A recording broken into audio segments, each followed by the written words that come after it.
Okay, we are live. Good morning, everybody. Thanks for being able to join me this. Luckily, hopefully it's sunny where everybody else is. It is here in Baraboo. So welcome back to a new school year, 21-22. Seems weird to say that. I don't know about you guys, but we have a lot of content to cover this morning, so I'm just going to dive right into it and then we'll get going. So I'm going to share my screen here so you can see my slides, and then once I have a set, I will also put the link in the chat here. So give me a second. All right, where'd my chat go? Two screens are nice until everything keeps moving where you don't want it. Okay, can you guys see me and the slides now? Okay, Yes. alrighty. And do you just have my slides or do you have all my other crazy things that I have open? Just slides. Okay, cool, awesome. All right, well, I already kind of alluded to it. Let's go into present mode here. Dum-de-dum. All right. So that we have a lot to cover. So again, please bear with me. I know this is going to be a lot of information. We will get through it and then we will set some times to dig a little deeper. So just know that we'll make a plan so that we can have kind of a more in-depth conversation about all of these changes. It's been a very, very busy summer. So a big chunk of what I'll share today is the message and things that DPI is pushing out across the state. So we're going to give you that same message. We will do this same information next Tuesday for a professional development event. So you guys are getting a first crack at this, and then they'll be recorded and those kinds of things for the folks who can't join us. So this is just kind of what we're going to roll through here today, is DPI's new comprehensive special education information. The rule changes for deaf and hard of hearing and deaf blind, and there are some other ones, but we will just kind of give you the gist of those and then make a plan for if you guys would like more in depth on that, and then kind of do some quick updates on what's going on for DPI and outreach. All right, slides, let's behave. Okay, so just to set the stage, we will continue to meet monthly on the third Wednesday, the same bright and early time. It is the same link every month. So if you want to just put it on your own calendar so you have easy access, that's a good way to make sure you always have it. I do have Stacy Michaels lined up for October.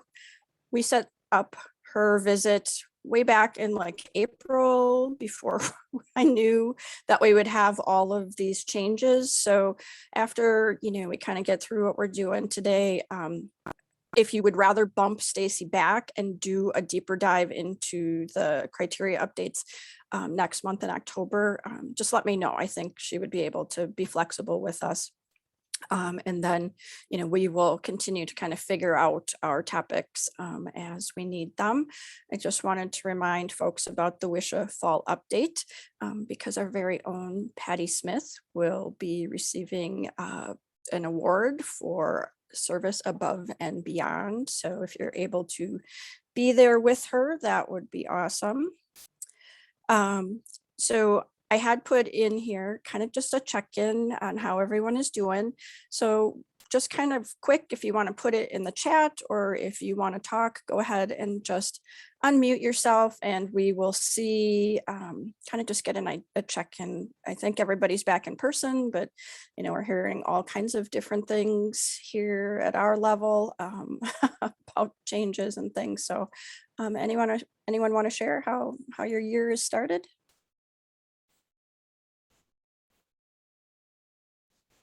Like being in high school. Everyone is quiet. Okay, well, I think I'll let you guys keep kind of getting in the role of things, and maybe we can do that in a couple of our meetings inward so that we can just kind of catch up with everyone. So Heather put in, it's really busy in central Wisconsin, kids coming out of the woodwork for services. For outreach, I've got 5 new requests for consultations in process. So yes, now that most schools are back in, we seem to have a lot more kids that are suddenly showing up. So I'm just going to dive right in, and this slide is from DPI. The big push this summer is that they did this very extensive comprehensive evaluation bulletin, which I have in here, and you have the links in the slides, but they really want to move away from the term eligibility.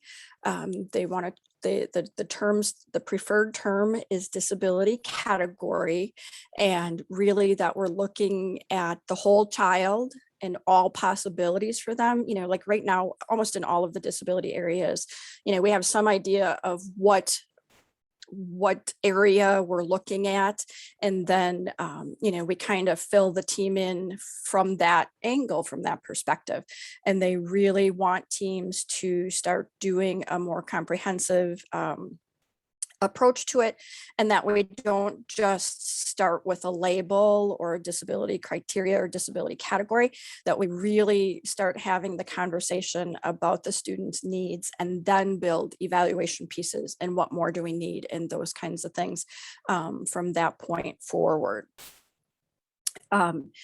So when you have hours available to you, this new special education evaluation, I'm going to click on it here, and hopefully technology will be our friend and let me do this. It is very lengthy. It is, I believe, 72 questions. You can either do it in a readable format here online, or you can do a print version, and then you can kind of skip to the sections that you want. I'm just going to scroll here. I think it's all the way, like I said, it's like 70 some questions. It's kind of a 71. It is a nice kind of review of the timelines and things. There are a couple questions that in one of our future meetings I'll pull out specifically. There is one about medical evaluations and if that is needed for determining a student's disability category, that districts are responsible for paying for those evaluations. So we will see what kind of response that gets. But I know we've talked about many times how, you know, it's always been kind of an unwritten rule, if districts needed that information for determining a disability category, that they were responsible. But we know in our area that most often families provide an audiogram, you know, they've paid for it through their insurance or those kinds of things. And it's in black and white now that the district is ultimately responsible for paying for those evaluations if needed. So, I mean, families can still continue to share information and all of those kinds of things, but it is now in this bulletin. So again, a lot of information, a lot of good information, but again, a lot of information. So we'll work on that as we keep going here. I just want to see again between my screen. So the link is here. So to just give you an update, you know, many of us who are here have been doing this for, you know, 20 plus years. And the disability criteria were updated for deaf and hard of hearing, or at the time hearing impaired, way back in 2001. And so those criteria have been the Wisconsin criteria for the past 20 years. So we did not know as the outreach team until in the spring, March, April, that they were going to open PI 11 and make some changes. And so we've just been working very busily since then. So in a nutshell, the 4 that were changed officially as of August 1st. So VI, visually impaired, is now blind and visually impaired. Hearing impaired is now deaf and hard of hearing. Deaf blind is brand new. Wisconsin has just added this as a disability category. We were one of the last states to do that, but we now have it. And then speech and language impairment as well had a significant amount of changes. And actually, Andrea Bertoni, who is the speech and language consultant for DPI, will be with us for the November, nope, where are we, September, October. She will be with us for the October professional development. I'm not having her come to our Aud meeting, but if you're able to do those or want to see those new speech and language criteria, she'll be with us on our Tuesday meetings, and they will also be recorded. So again, you can share that with your teams if they need that. So I'm going to dive right in to the deaf and hard of hearing criteria changes and updates for you. So and we also have some documents and things that you can look at that we can show you what it was and what it is now. And again, within these DPI presentations, they're covering these 4 disability categories together. So there's not a lot of in-depth information in these first few slides because they're kind of doing that general push out of all 4. So these are the slides that DPI has put together. So the new criteria is deaf and hard of hearing is defined as a decreased ability to detect sound in one or both ears with or without amplification, whether permanent or chronically fluctuating, which adversely affects a child's educational performance. This includes academic performance, speech perception, speech production, or communication, including language acquisition or expression. It is very similar to what the other one is, but there are some specific wording changes, and I will take you through that. Before the old one, this kind of all just ran into, it was one sentence. So it's kind of been broken apart a little bit. So, the biggest obviously is that Wisconsin changed hearing impairment to deaf and hard of hearing.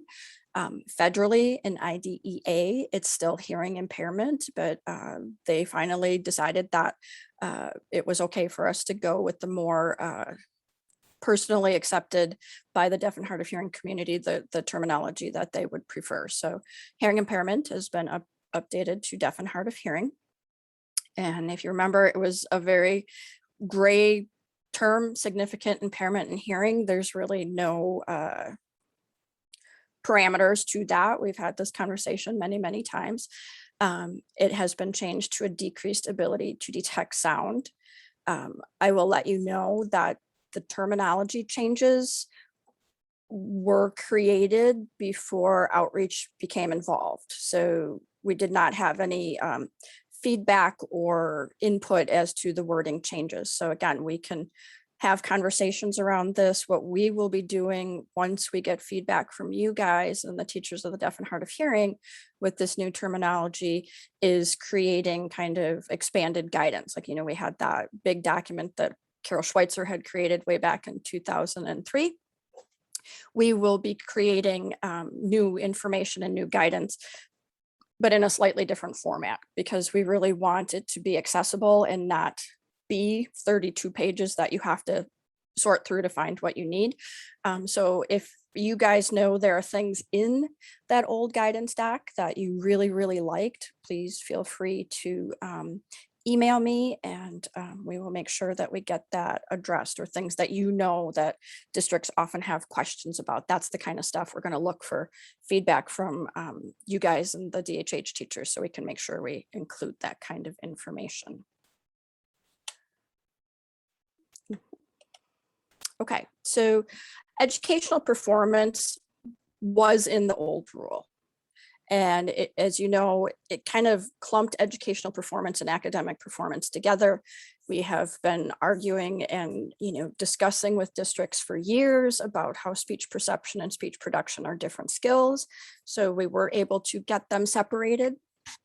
And they just kind of put communication first and then expanded it a little bit, because it's not always just language. There are other parts for our students that they really need to have the ability to focus on. So far, any questions? Okay. And again, you guys will probably need some time to gel through this. So as your questions come up, again, feel free to email me. We're kind of going to keep a running list of what people ask. There's a line that they added into all of the disability criteria related to re-evaluation. And we've had lots of conversations with DPI about this. Is this, if a student previously met criteria under the disability category of deaf and hard of hearing, it is not required to meet initial identification criteria upon re-evaluation. And, in some of the conversations we've had, we're like, well, at first glance, that kind of reads like, well, gosh, why would you ever need to reevaluate them? Or once they're in, are they in forever? And it's really not that. What it's talking about is that initial criteria. So as an example, for some of our kids who are deaf, they do not get regular hearing evaluations because they have no hearing, to continue to evaluate. So in the initial criteria, it requires an evaluation piece by a Chapter 459, DSPS audiologist. What this is kind of saying is that when you go to do your re-eval, you don't have to have that initial piece of the clinical audiology information. We know it's best practice in most situations. We do have updated information, but there are those times or situations where, we might not have a new audiogram or whatever. So that's what it's talking about, is that you don't have to meet those initial things. The team can still decide what they need, what they want for current, all of those kinds of things. And one of the other bigger changes is that, it was assumed that a teacher of the deaf and hard of hearing was included on evaluation teams, but I would bet many of us have been in that situation where the district chose to use someone knowledgeable in the area, and that's kind of how it's written in the IDEA. So it was kind of a gray area. So DPI changed it that a teacher of the deaf and hard of hearing must be part of the evaluation team now. Okay. They are really also, there's been so many pieces and initiatives for DPI this past summer. Connected with that comprehensive evaluation is assessment and data collection. And when I show you guys the form, you'll see they actually, have kind of put in, the data, or what are the pieces that, answer the questions for each disability category, or those kinds of things. We made sure to get into our very initial guidance here that districts are thinking about expanded core curriculum for our students. So those self-advocacy things, those learning how to use their equipment pieces, those kinds of things that aren't standard curriculum for other students. So we were able to include that in this initial guidance.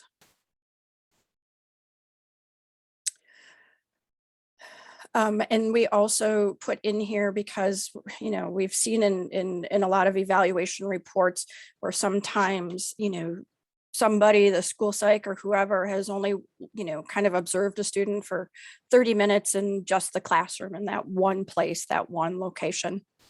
So we really, are hoping to get out to districts and things that for our kids, you really need to look at distance and noise situations and, what is it like? We've learned so much, I think, through COVID here of the differences for kids for face-to-face versus virtual format. And, it's not anything we predicted. Some kids who we thought would be high flyers on virtual really tanked. It was not their thing, and how do we do that?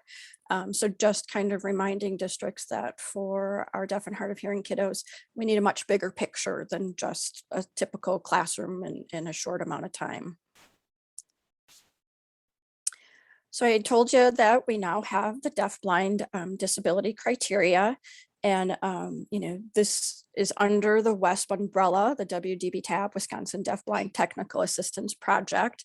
And it's been an interesting process because all of the other categories always existed previously, for everyone on outreach, everyone on the blind and visually impaired WCBVI team, for the majority of consultants who are at DPI. So nobody had any experience creating a new disability category. So it's hard to write guidance for something we don't know the questions to yet, if that makes sense. So really this one, we've taken our best stab at getting, getting it included as a category. And we know deafblind will need a lot of opportunities for ongoing training and conversations and building that guidance together with our stakeholders, because there are no deafblind teachers. Like, that's not a thing. And so how do we know of a few teachers in Wisconsin who hold both credentials. They have a VI teacher license and a DHH license, but there's so many unique things for the combined vision and hearing laws. So this is the new definition here in Wisconsin, that deafblind is defined as concomitantly deaf or hard of hearing and blind or visually impaired, the combination of which causes severe communication and other developmental and educational needs, such that the individual disability related needs of the student extend beyond the instruction and supports required for a student who is solely deaf or hard of hearing or blind and visually impaired. And the majority of this comes from IDEA. What we've learned through the process is that some states have deafblindness as a category, and other states have a multiple disability category. So, those kids who meet speech and language criteria, they meet deaf and hard of hearing criteria, they meet ID criteria, those kinds of things, but no one box seems to describe them. So it's not, all 50 states don't do this exactly the same, but we really felt it was important for Wisconsin to acknowledge those students who have combined vision and hearing loss. So like I said, it's new, it's its own thing. What is part of their process for deafblindness is that teams will need to consider both vision and hearing at the same time. Students don't necessarily need to qualify for both, but the teams have to have that conversation of vision and hearing from the get-go. So one way in, the easy way, is for those kids that we know meet the criteria for both vision and hearing. That's the easy one. Like, they really could. But what we've seen, through our work with deafblind students over Wisconsin's had, or DPI's had the deafblind grant. I think we're in our third or fourth rotation, so about 15 years now, is that, we as professionals work with a student who, has a vision loss, or we know of students who have vision loss. And, I bet you guys have seen this. You walk in the school and you're like, hey, that kid has hearing aids too.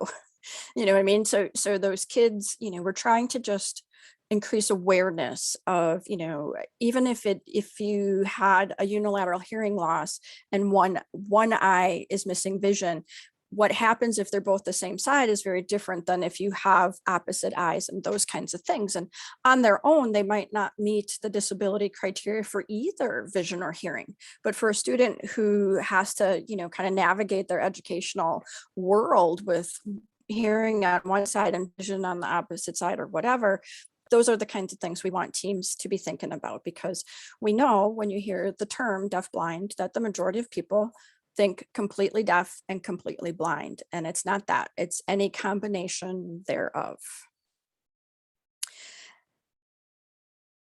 Okay, let's see. So I already mentioned WDB TAP. This is a federally funded grant, so they have a little bit different criteria than we have for the other disability criteria. For WDB TAP, they can do birth to 21 because that's what they're federally required to do. But as you guys know, back in 2017, DPI made a very specific decision that all of the WESP programs other than WDB TAP would focus on 3 to 21. So then we were not able to offer those direct supports to birth to 3 like we had been. And WDB TAP is there to support districts. We know we'll be doing a lot of professional development. So if your districts want a presentation on the deafblindness criteria in a lot more detail, Jen Gettleman is our deafblind consultant now. And her and the WDB TAP team can provide those. And the link for training is on their website or the outreach website. So you can just put those in and we can get that set up for you. There's also a piece, there is like a checklist on the deaf and hard of hearing webpage related to if it's suspected, like if you're not sure, like would a student be considered deafblind? There is a checklist, and it's been under revision. If it's been posted, I will get that in the slides. It's not in here right now. But so the way this worked previously is, so there's a deafblind child count that we do on an annual census, and we knew there were about 150 to 175 students who are considered deafblind in Wisconsin. But because we didn't have a disability criteria or category for that, what shows up in the state data, or WISE data, is that there were only 3 to 5 students who were considered deafblind. So what we're trying to do is to make it more universal throughout the state, and get those kids counted and connected to the services that are best for them. Any questions on the deaf blindness piece so far? And again, I think as we start to do students and districts start to apply the criteria, that's where the best learning is going to happen. And then that's how we will build the guidance from there. We put this in here. Have you guys heard your districts talk about this riot ISIL matrix? It's kind of a way, it's in the realm of like, Marquita Newell is someone who DPI works with a lot from Milwaukee, but it's connected to unbiased evaluations and those kinds of things. And so it's kind of a process of supporting teams having these conversations and looking at all of the student needs based on student needs, not based on a criteria or a disability category. But DPI is building this huge comprehensive evaluation website page and things. So I put it in here in case you're hearing it from your districts. There will be more to come from DPI, but Heidi and I decided that we're putting this in the professional development just in case you're hearing about it or your district is promoting it. And it's coming across many layers of DPI. So it's also in the kind of like multi-level systems of support, RTI, this kind of way to look at questions and what's happening for a student really fits into a lot of categories. And it's a way to, for us, we've already been, I think a lot of us have been doing a lot of these pieces because we always look at the environment. We always look at how is that student accessing information. So that would be, your environment things, your learner things. Is it something with the way the teacher teaches is the instruction, or is it actually part of the curriculum? So I think a lot of us are doing these pieces. This just kind of gives you a framework to look at it, I think, a little bit more consistently across disability categories, across students and those kinds of things. Okay. So now where are you going to find all this information that you need to know 6 weeks ago on August 1st? So DPI, we outreach, particularly me, has worked a great deal with DPI related to the website changes for the deaf and hard of hearing pages. The old one, if you remember, it was just like a long running laundry list, and it didn't, all of the disability pages were different. They'd been created by different people, that kind of thing. So the special ed team has, regardless of which disability category page you go to, they will all look similar now. They will all have the same information as the definition or the state rule for the category, the incidence and disproportionality. So this is related to how many students, that kind of thing. And then the deaf and hard of hearing criteria. So I will show you where all the forms, whoops, slippery slides, back up. So I'm just going to take a moment. I know we're going to run out of time here, but I'm going to take you to the page and kind of get you oriented to this. That is not the page I wanted. Okay, I know I put this in here. So the first link takes you to all the disability categories. So they're just here and you can click on the ones you need. Each one is here. That's why I included that one.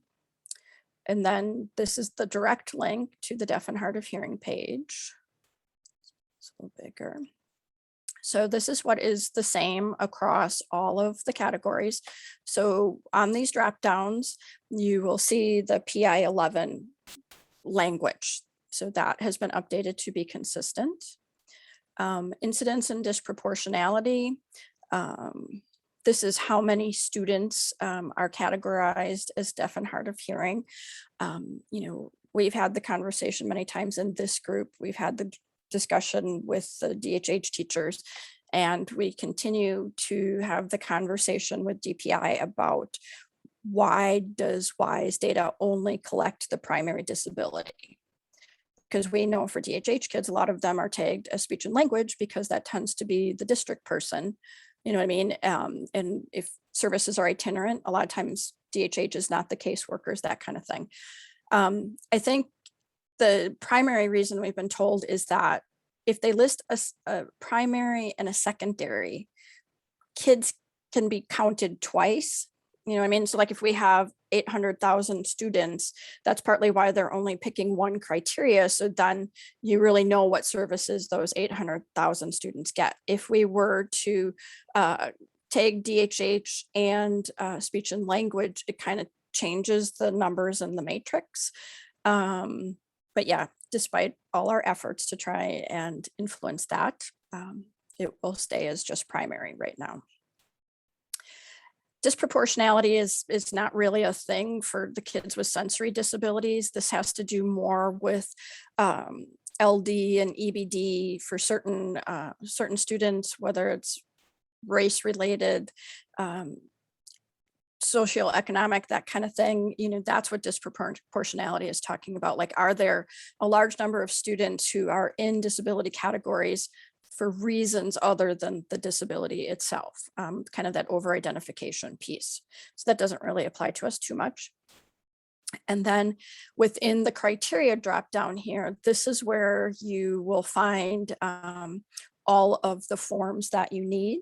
And I have these on slides coming up, but here's the big one, the deaf and hard of hearing criteria worksheet. So this is what it looks like now. If you remember, it used to have kind of lines and sections across it. All of the lines have been removed from all of the disability categories because DPI is very aware of accessibility needs. And so when you have the lines and things, and I bring up the lines because our team had a moment of panic. We liked the lines because it kind of really gave you like a heads up that this was a new section, like here's a new part. But after we had the conversations, the reason all of the lines and shading and things were removed from all of the worksheets, they've all been updated, is so that they're more accessible. And this is more in the realm of blind and visually impaired, because screen readers tell you what's on the page. And when they have lines or dashes or those breaks, the screen reader can't pick them up. So it was really an intentional accessibility decision. So that's how you get there. So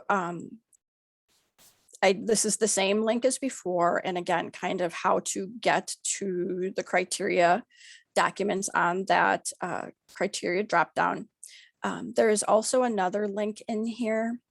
It feels weird because it says professional learning events, but this is where DPI has put all of the pieces in one place, if that makes sense. So the top part of this is the updated disability category resources. And so it's on this page that you get all four kind of one-stop shopping. So here you have your blind and visually impaired, deaf and hard of hearing, deaf blind, and then speech and language. And you'll see that we have some of the things have similar documents. So us and blind and visually impaired, and we worked very closely with the WCBVI team. So we're really kind of, you'll see coming out this year, we're really talking about the sensory disabilities and the three pieces together, deaf and hard of hearing, blind and visually impaired, and deaf blind, because we we have similar and different challenges, or from our work with WCBVI, they have similar things related to their low incidence disability that we see for deaf and hard of hearing. So we just, as our teams connected, felt that it was really important to work together, because even together, we're still the lowest numbers of incidents in Wisconsin. Like all three of those together don't get anywhere near speech and language or LD or those kinds of things. So that's where you'll see us kind of doing this combined sensory disability information kind of going forward. So in here, so we have a rule change comparison chart, and so does the blind and visually impaired side. And so this, it's just a very short document, but this is where you can see what it was prior to August 1st and what it is now. So you can see it's been just broken down a little bit differently. That's where you can see it previously said significant impairment in hearing, and now means decreased ability to detect sound, and hearing impairment updated to deaf and hard of hearing. That are what was previously 3 questions is now 4 questions or 4 sections. And then this IEP team members, that it's now required for a teacher of the deaf and hard of hearing to participate. And then this re-evaluation kind of global statement that's in, I think it's in all of the disability categories except like learning disability, because that one has its own requirements or something like that. And then we both made both blind and visually impaired, deaf blind, and deaf and hard of hearing made this kind of, it's a very gross, minimal guidance doc, but kind of a place to start where we thought there might be questions, and DPI wanted this. So right now, the checklist, the category checklists have been considered checklists. They've been optional for teams to use. I've never not seen a team use it, so maybe that happens in some of the other disability areas. But right now it is an optional worksheet. It's optional for teams to use.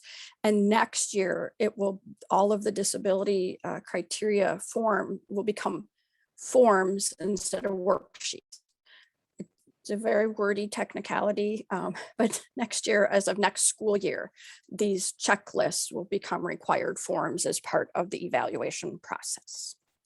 So again, this just, it breaks up the sections from the worksheet. So hearing evaluation is section 1, what must be included. That's where, again, had we been able to influence some early wording, I think the wording of chapter 459 Wisconsin statutes doesn't tell anybody who that is or what kind of audiologist that is. You have to know that chapter 459 is audiology and speech. So that's where I expanded and said chapter 459 means a DSPS license. We all hold those, or the majority of us hold that. You know, what is current? You know, if we're fitting amplification, that's a 6-month window, different rule, different system. But that's where teams, you know, can decide what is current to that team or to that student. When we first started this, like, how do you describe the decreased ability to detect sound? Our brains went to like listing evaluations and, you know, what can happen and those kinds of things. And I'm like, that's too muddy. Like, it needs to be just kind of general, like the audiologist needs to decide for themselves what assessments they need to do. So we just made kind of this more broad statement about, you know, being able to describe what is that student's auditory function, instead of listing audiogram, ABR, like any one of those is just one piece of the puzzle. So that's where you'll see this kind of broader descriptive kinds of information. The adversely affects the student's educational performance. I think I'm going to switch to the worksheet, because once you see the worksheet, this document makes more sense. But again, I think you guys will need some time to kind of look through this, and again, this should drive what we're doing for additional guidance. So let's go to actually, oh, one more thing on this professional learning page here. So again, the 4 disability criteria that were changed, updated. They also have, DPI also has some webinars on here that kind of dive deeper into that comprehensive evaluation bulletin. So the first one, there was one on August 19th. So they're connecting the comprehensive evaluation with the disability criteria. And that's where they've been kind of standardized. This one on August 19th is kind of hits the highlights of that bulletin and the 4 disability criteria. So I got to do 2 slides in this workshop. So you can't see me, but you can hear me. So this one they're working on making it accessible. So then the recording will be here. There's 2 more coming up where it's going to dive deeper into the bulletin. The first part is next Tuesday, the 21st, which is also at the exact same time as our professional development. So again, we set all of our dates in the spring, Heidi and I, because we just wanted them to be consistent, same day of the month, same time.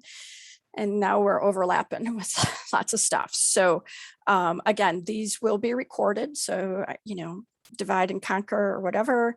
And then the second part will be on October 5th. So those are there if you're interested.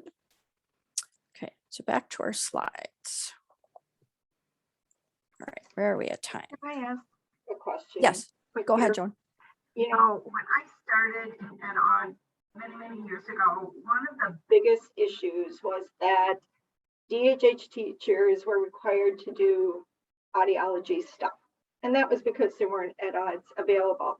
And now when I look at this, where it specifically says a DHH teacher has to be on the evaluation, I feel like that gives districts the permission to say, well, we've got the DHH teacher. She can look at the audiogram. She can determine what evaluations need to be done. She can look at the amplification. And really, that's not their area of expertise. And I feel like that gives districts an out to not include the ed-odd. Does anybody else feel that way?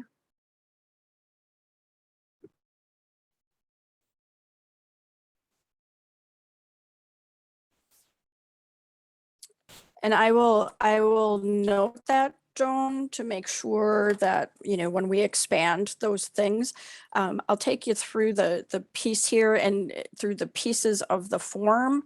And then we'll definitely make sure that we get that into the guidance kind of thing, that it's not a pass to not also include audiology. But I think where we saw it and where DPI saw it is they did, now I'm not thinking of the term, but where they, check on districts and what did they do and what do they have.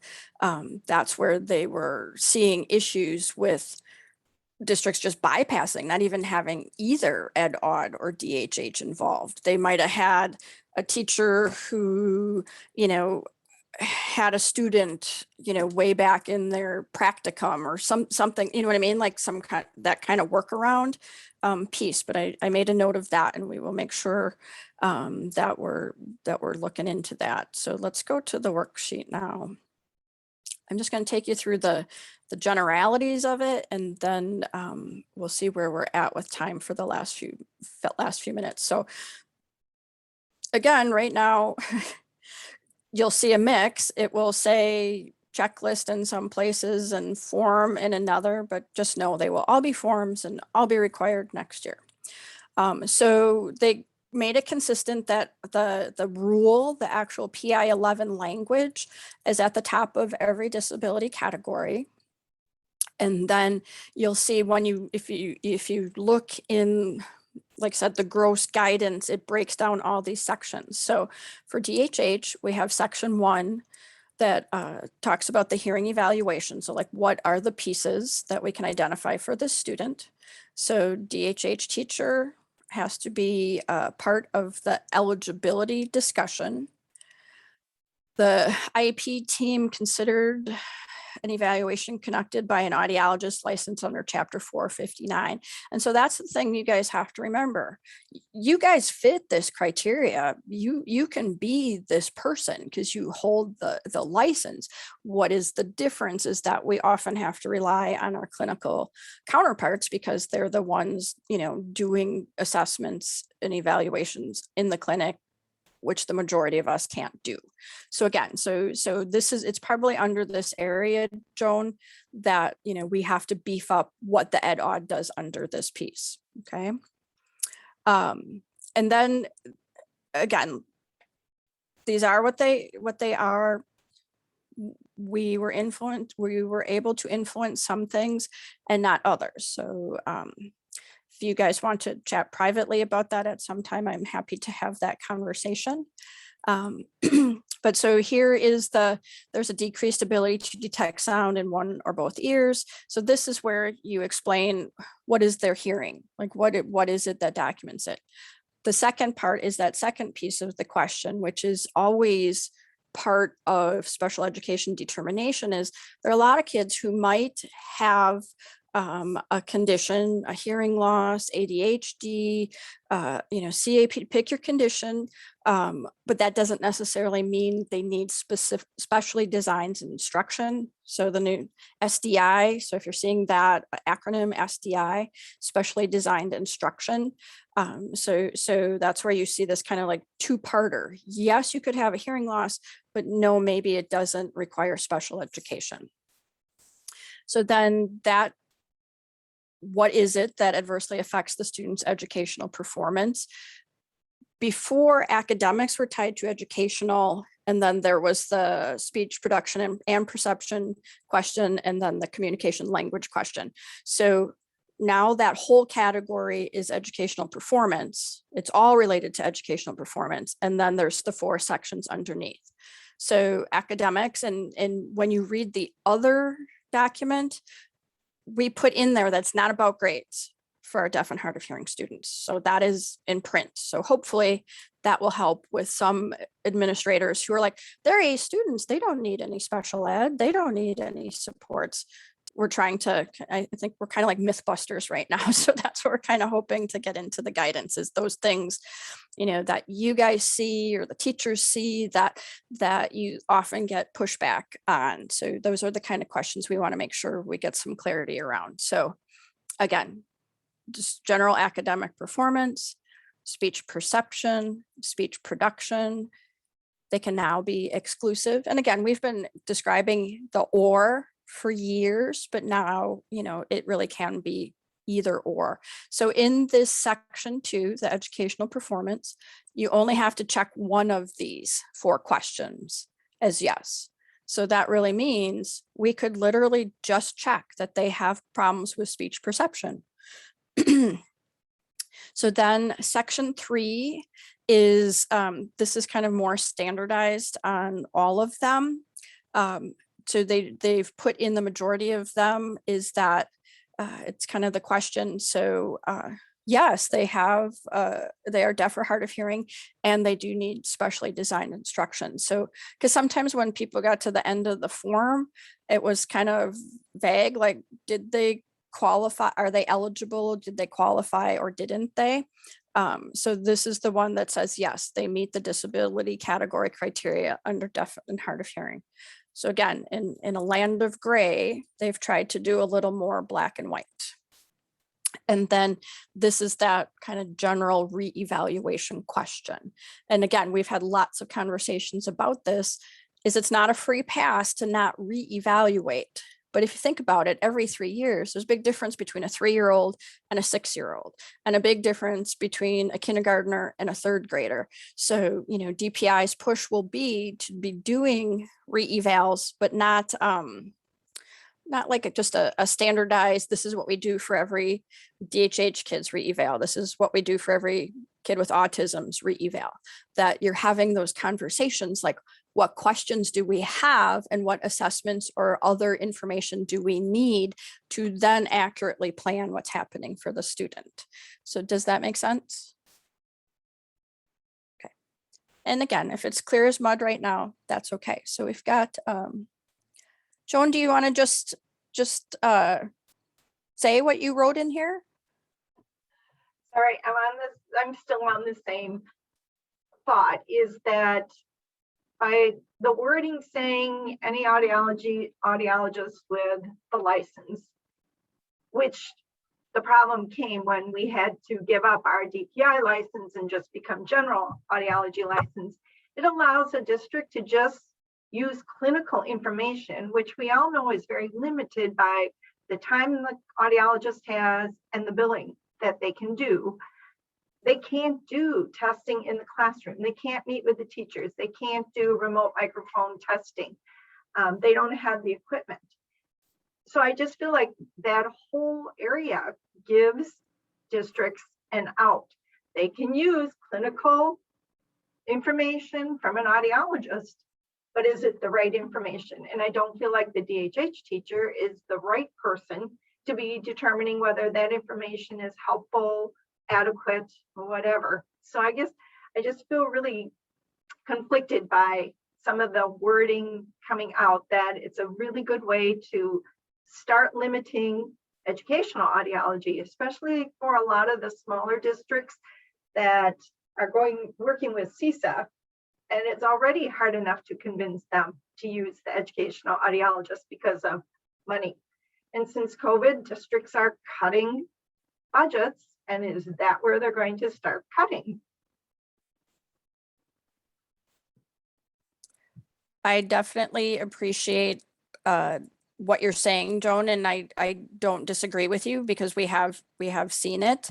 I think the pieces that we have been involved with related to the comprehensive evaluation and those kinds of things, it's in there. You know what I mean? Like, so we've talked about the equipment and the places and those kinds of things. So that's where we can build in that guidance. What does the ed aud do that's different? Or, DPI in the comprehensive evaluation wants these like 6 areas, and again, considered, which is the gray area. Did you consider it or did you do anything about it? Like social emotional learning, their independence, I don't know the 6 in my head. I'm trying, guys. There's so many wording, like my biggest thing is to get the term eligibility out of my head. Like, the disability category criteria does not roll as easily as eligibility. So again, we will definitely work on putting these pieces and the concerns and things into written documents and those kinds of things. So, all right, Patty, I see. Where would we put into the checklist for instruction and just like expanded core self? And so her question is, where would we put the expanded core curriculum? And that would go under, where did we put it? I know we put it in the document under academic performance, Patty, because they need to be able to do those things to access their general education curriculum. So it would go under that section, that first part, the academic performance. Stace, I just honestly wish that it was somewhere in the checklist instead of the word academic performance, because we all know those directors that are going to look at that word academic, and we're going to try to explain to them that they need to access their curriculum within that environment that they're learning in, and they're going to keep going back to grades. And it's nowhere in this checklist does it say knowledge about their own disability, knowledge about compensatory skills. I mean, nowhere like on the checklist where they're filling it out. So I'm worried that there's not like a subcategory or some wording there, even if it's in parentheses saying information on functional performance within the classroom environment is such that they need specialized instruction. So that's just my concern.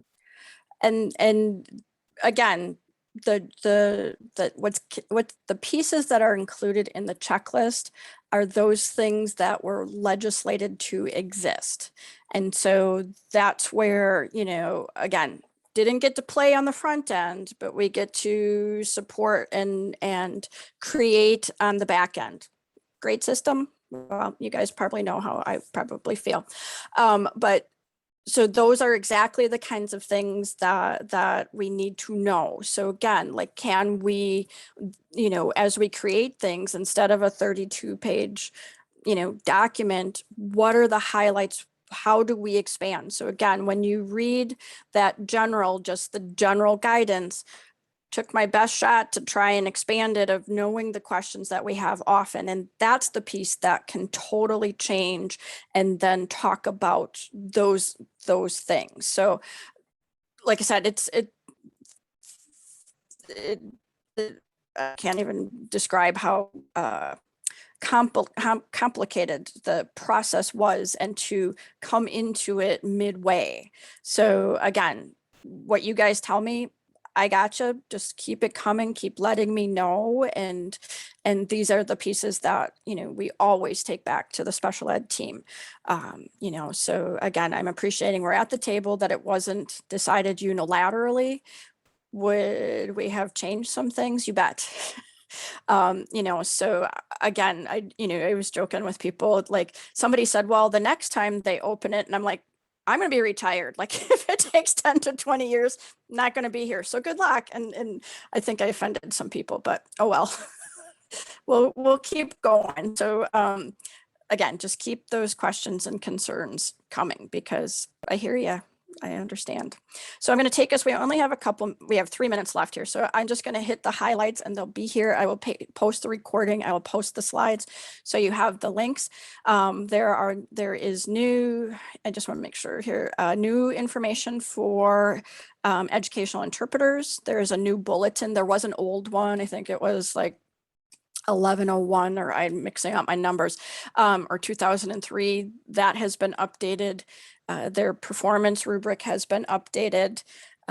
This is a video where Keith and Julie go through what are the changes to these ed interpreter things. And the big one is there is a huge shortage of ed interpreters. We have 30 right now statewide of districts looking for ed interpreters. So please bring that info to us as well. There's a list on our website. It's updated weekly. We are very, very, very, very aware of the hole we have for interpreters right now. Just that we have stuff coming up. Again, if you guys aren't able to join these, we will share similar information in the monthly professional development. We have Michael Douglas from EdL doing a 5-part dual language or multi-language learner series. It's on Tuesdays once a month for 5 months.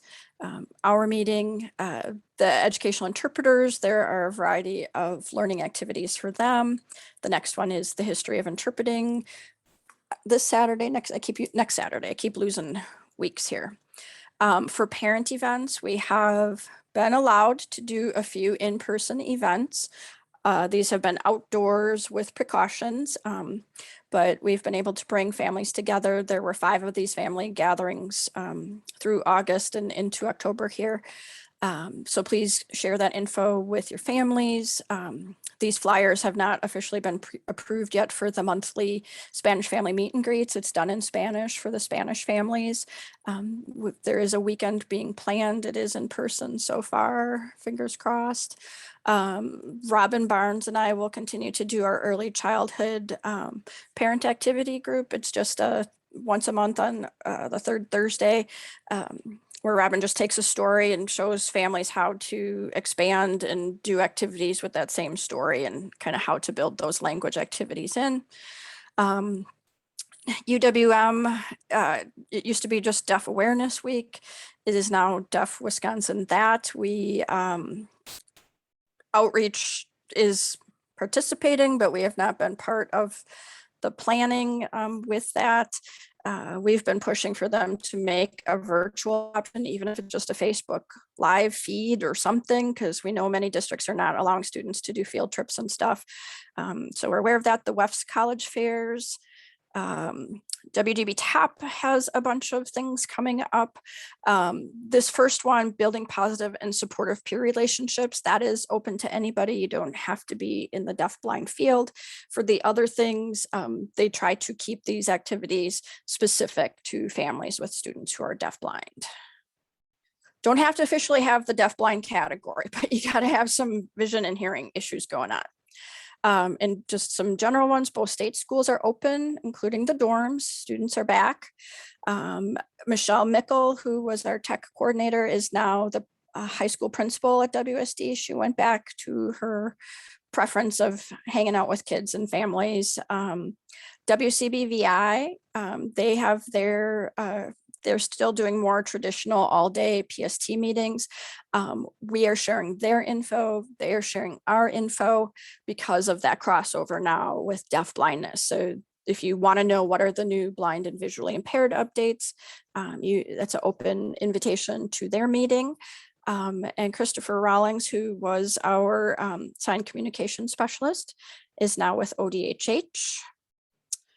These are just a couple DPI resources. So this is that FAQ that they keep updating every few months. So the last one I would have given you was the May update. It was just updated last week. I've not read it, so I have to. I will let you know what the new questions are in there. This is just another link to that special education evaluation.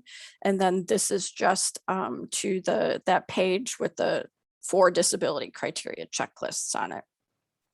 So we are at our time. We're actually a couple minutes over. Any last questions? Otherwise, I will see you guys in October and we'll have Stacy come. And then in November, after you have some time to get some experience with the new checklist and stuff, I'm just going to make November open conversation for us to address concerns and what's happening or not happening. Does that sound like an okay plan? Okay. So somebody asked about the clarification on there are 30 educational interpreter openings. So districts without ed interpreters who are looking desperately for people. So yeah. So to be continued. So have a great beginning to your school year. We'll see you in October with Stacy. And again, questions, anything, you will not hurt my feelings. Send them so I know what's happening for you, okay? Yes, we will address APD. We will get there. We will get there, I promise. So have a great day, guys. We will talk to you soon. I can stay on a couple minutes if anybody has any other specific questions that they need to address. Okay, so.